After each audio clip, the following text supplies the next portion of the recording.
हाय मैत्रिणींनो, चला तर आज आपण तोडणार आहे घेवड्याच्या शेंगा. आपल्याला भाजीसाठी ताज्या ताज्या शेतातनं न्यायच्यात तोडून.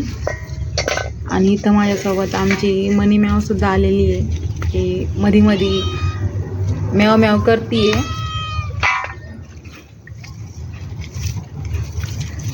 ताज्या ताज्या अशा शेतातनं घेवड्याच्या शेंगा न्यायच्या, मस्त त्याची भाजी बनवायची. इथं न्यायच्यात कारले सरपणावर उगलेले आहेत.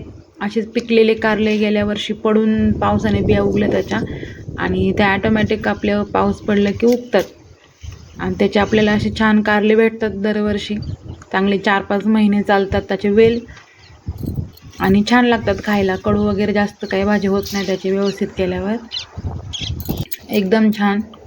मी एखाद्या व्हिडिओमध्ये त्याची रेसिपी पण देईन पुढं. छान होतात, अजिबात कडू वगैरे लागत नाही. लवकरच त्याची रेसिपी येईन आपल्या चॅनलवरती, नक्की बघा.